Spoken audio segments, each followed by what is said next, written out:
मैं हैदराबाद में रहती हूँ। मैं सिलाई सिखाने के लिए सब लोगों को आमंत्रित करती हूँ।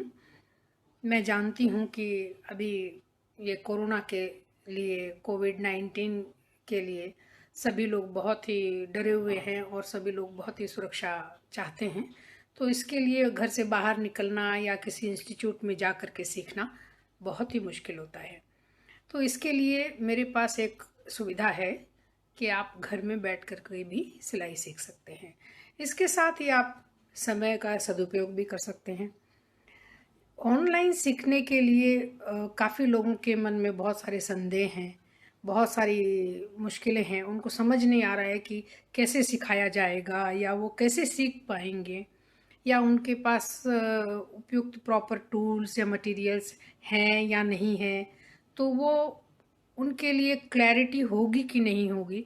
तो मैं इन सब कन्फ्यूजन को, इन सब संदेहों को दूर करने के लिए ही लाइव वीडियो पे हूँ।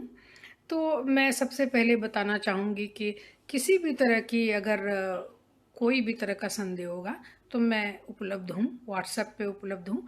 और मैं जो जिस वीडियो के थ्रू सिखाना चाहूँगी वो व्हाट्सएप वीडियो कॉल्स ही होंगे।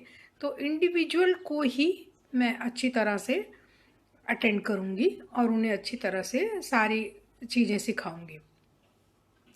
इसके साथ साथ ही आपको बिल्कुल बेसिक से सीखने की ज़रूरत होती है। मेरे पास बहुत सारे स्टूडेंट्स आते हैं जो कि कहते हैं कि उनको सिलाई आती है पहले से, क्योंकि मैं 16 सालों से सिलाई सिखा रही हूँ।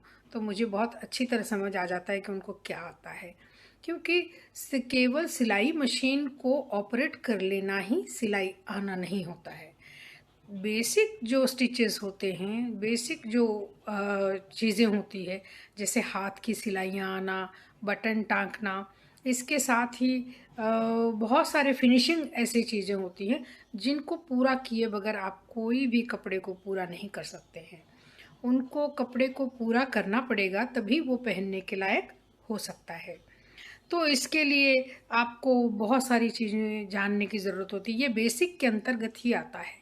जैसे कि हाथ की सिलाइयाँ अभी मैंने बताया, इसके साथ ही नाप लेना।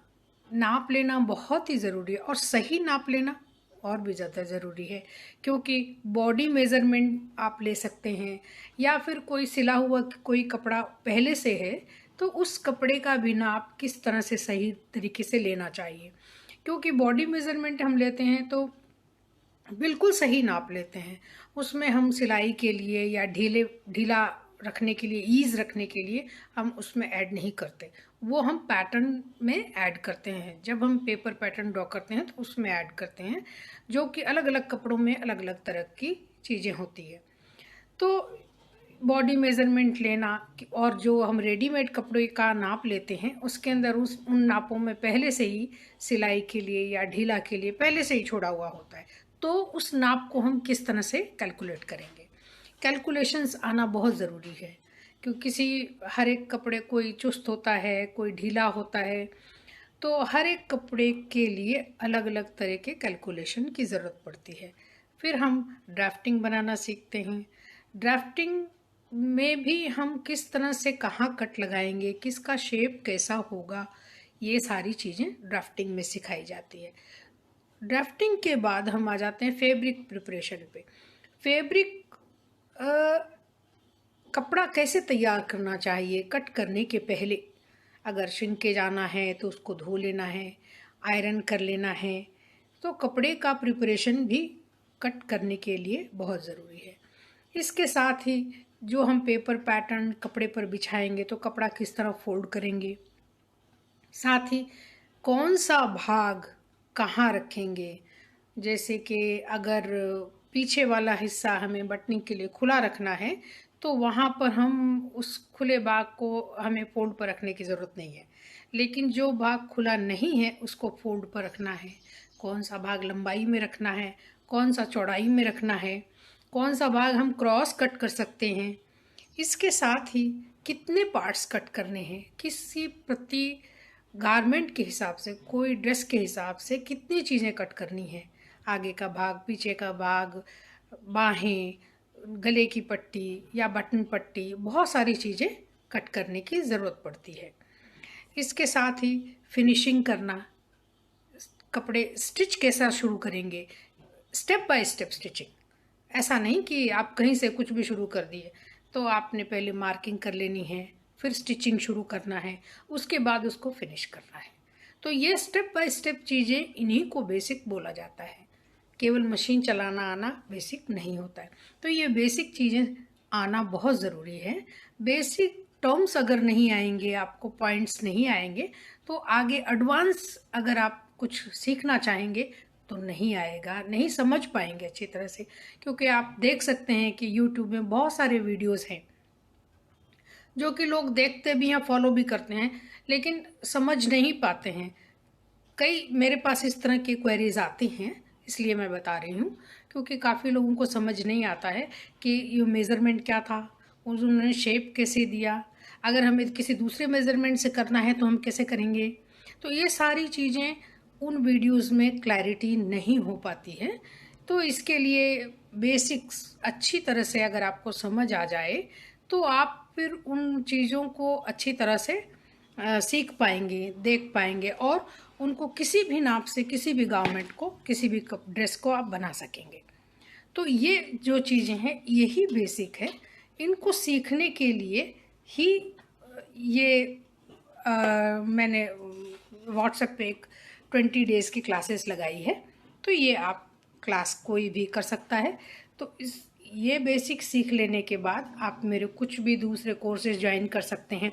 इसके अलावा मेरी एक बुक है, ये मैं आपको दिखाना चाहूँगी सबको। एक ये बुक दिखाना चाहूँगी मैं। ये Rapidex home tailoring course book है। तो ये बुक कोई भी फॉलो करके आप कुछ भी बना सकते हैं। तो ये बहुत ही ज़रूरी है।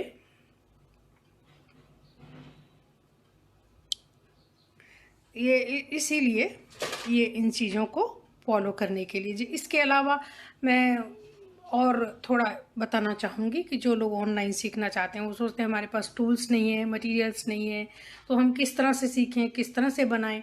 तो उनके लिए मैं कहना चाहूँगी कि आपके पास जो भी टूल्स घर में हैं, कैंची सबके घर में होती है, स्केल सबके घर में हो जाती है, पेंसिल सबके घर में होती है। इसके अलावा आपको चाहिए होते हैं कुछ टूल्स ऐसे हैं जो, जैसे कि फ्रेंच कर्व है, तो अगर है तो बहुत अच्छी बात है, क्योंकि वो शेप्स देने के लिए बहुत ज़रूरी है। और अगर नहीं है तो हम किस तरह से सीखेंगे, ये भी एक टेक्निक है, ये भी जानना बहुत ज़रूरी है। इसके अलावा आप मटेरियल्स, कपड़ों की बात करें तो कपड़े नहीं हैं तो आप होम एक्सेसरीज कुछ भी बनाना चाहें, पिलो कवर, कुशन कवर, इस तरह की चीज़ें, आप पुरानी बेडशीट इस्तेमाल कर सकते हैं। इसके अलावा आपके पास कॉटन पुरानी चुन्नी हो तो उसका इस्तेमाल कर सकते हैं, और पुरानी साड़ी इस्तेमाल कर सकते हैं। इवन पुराना अगर कोई जेंट्स कुर्ता हो तो कुर्ते का पीछे वाला भाग बड़ा होता है, उससे छोटे कपड़े बनाने के लिए आप प्रैक्टिस कर सकते हैं।